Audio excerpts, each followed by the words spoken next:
I've had people say they've got married to it, someone wants to be buried to it, and weird things like that, which I'm just like, okay. Hi, this is Adam F, and this is the story of Circles.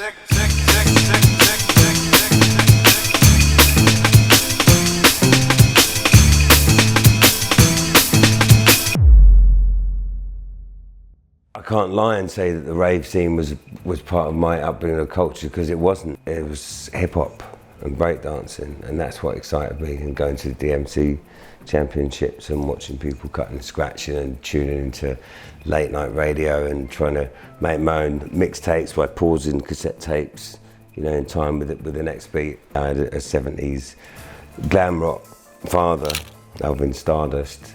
Started off at Shane Fenton, left the family at a young age. And so I just sort of watched him from the outside, like everybody else really on TV growing up. More significant was my mum's side, being born in Liverpool, and the Beatles pretty much grew up in my mum's house. Ringo Starr was the drummer of my uncle, who was Rory Storm and the Hurricanes. Actually, Beatles used to tour support. So I grew up around that, but wasn't any of the music that I was into. I left home when I was 15 years old, left school early, and then just went to Camden Lock. Decided to set up my own market stall, earn my money that way, and bought instruments and started to busk on the streets of Camden in the underground when you didn't need licenses then. I actually realised I wanted to be a singer, as well as play keyboards. And so I was touring around London in a funk band. Tick, tick, tick, tick, tick, tick, tick, tick, tick. I got invited to Big Love or some festival or something by some friends that were into rave music, and we went on this big tour bus, and everyone was like, you know, doing drugs and smoking weed, but not me. I was as clean as a whistle. So, and I didn't even realise that people were actually on drugs. So everyone seemed really happy at these places. A lot of the music that I was into was a lot more free flowing with the arrangements, and not as structured as dance music. So I wanted to try and make some things, and that's when, I guess, was where Circles came about. I was very much into all the Moogs, vocoders, but also the analogue, the clavinet instrument that Stevie Wonder used for Superstition, Fender Rhodes. Gone to different places around London, buying them all.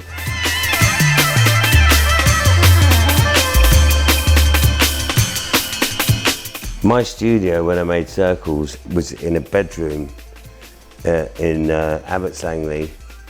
It's in Hertfordshire, at the top of a house. It was a pretty limited, a couple of releases, Monitor 2 speakers, and Allen & Heath 24-track desk, analog keyboards, Fender Rhodes, Akai sampler, Atari 1040 STE, and a DAT machine and a compressor. And then one other keyboard, which I don't want to say because people always ask what the sound is. And it's my one sound. In fact, we were remaking Circles. It took me like 4 years to find this keyboard again. Literally, there's like one in the world. And I only use it for one sound, but it's just all the riffs and the sounds on it. And people ask me about my studio equipment, and you know, what plugins do you use, what this and that and everything else, and what do you do in your mastering chain, and it was a secret. And my secret is none. I don't use any. My live show at the moment is a presentation of some of the tracks included on my forthcoming album, Colours, track called 73. On the stage, we have a 7-piece band, percussion, bass, trumpet, flute, guitar, keyboards and drums.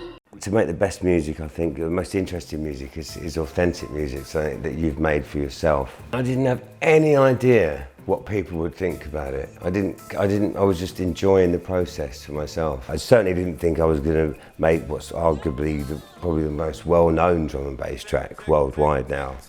Of all time, I just made a track. But Circles was finished in my studio, and I went down into the car. It just happened to be that Westchester Lady was playing.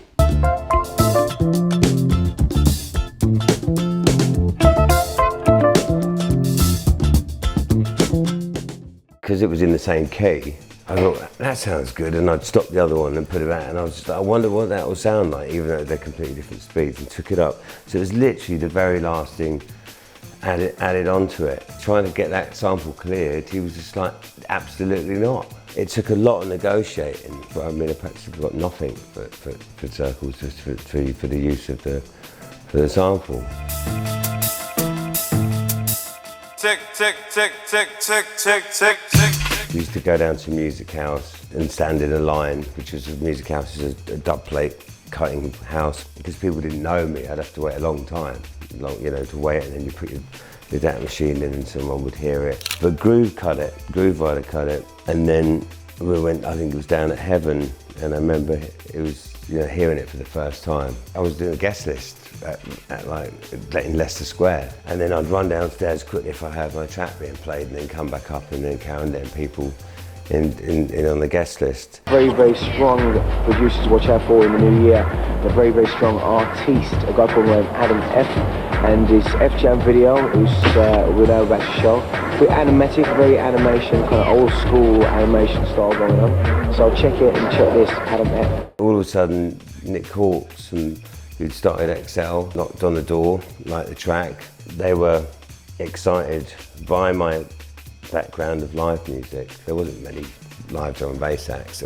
Ronnie was doing Represent, semi-live, Goldie was doing it semi-live. And so he gave me the opportunity to take that on the road. Suddenly he was playing at the Montreal Jazz Festival, and not drum and bass clubs, and Free Jazz Festival in Sao Paulo and Rio de Janeiro, and playing in between Erykah Badu and Jamiroquai. I remember arriving out there thinking, how is this going to go down? Like, we're in Brazil, no one's heard of any of this. And then before I come on, like for 2 minutes, everyone's going check, check, check, check, check, the whole audience. Here are the nominations for the Daily Mirror Best Album Award.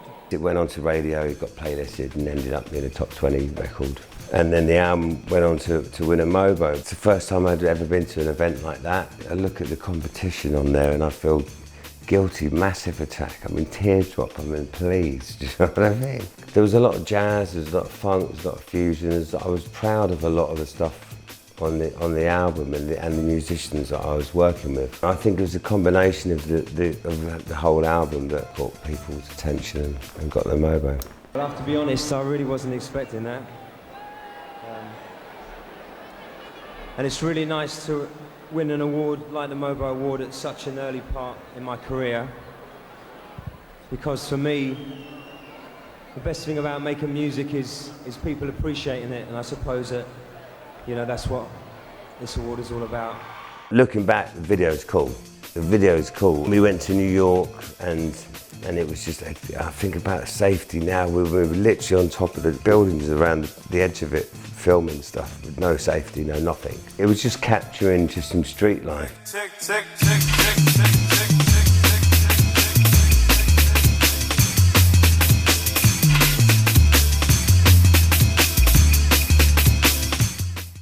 There has been multiple bootlegs of Circles.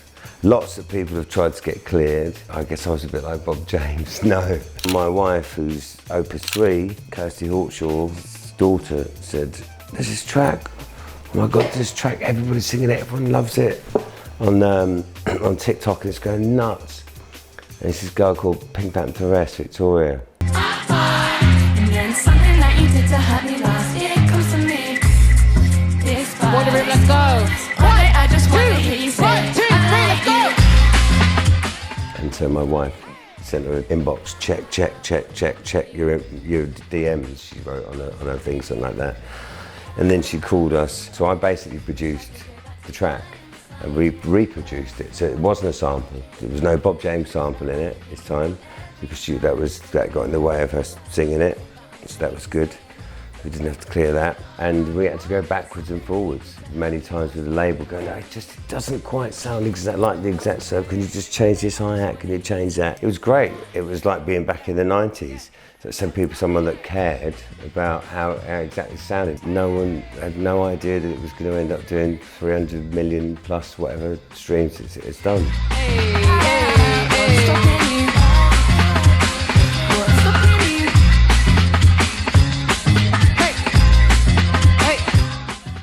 So the motivation behind not just going, yeah, okay, here's the samples, here to do it, is one, to own the track because it's sensible, because it's our living, it's what we make our living from. Well, in order to do that, you need to remake it all. So there's that, and then you can change it a bit and add something new to it. Let me tell you, it was painstaking. It was like 3 years of having to get Fender Rhodes that have been sitting in the garage with mould on, clavionets that haven't been touched for years, you know, all kinds of samplers out and get them all reconditioned and everything else. We've got all the best of the live shows that we've ever done that no one's ever heard, that really recorded. It's just, I mean, it's expensive, laborious, painstaking, hard, frustrating process, but so rewarding to have remade it and then own the rights again and then put it out, add a bit of gold dust to it, other things to sprinkle on it. It was never available digitally, like properly, legally, digitally, and it's a short radio edit. And what's nice is with reworking this, the new version, is to be able to present it as the full version that it was, but and more. There isn't an artist, which I think is rare, that wouldn't say, oh, I don't like circles. You know, I've had people say they've got married to it, someone wants to be buried to it, and weird things like that, which I'm just okay. But then other people that have got into making music because of it. Giles Peterson, I mean, he's like a legend, and he played circles. And then he just stopped it. And he said, I just want to say that I think this is one of the best tunes to ever come out of the UK. And so I hope the legacy of it just continues on for another 30 years and inspires other musicians to get into making music and being authentic and doing what they want.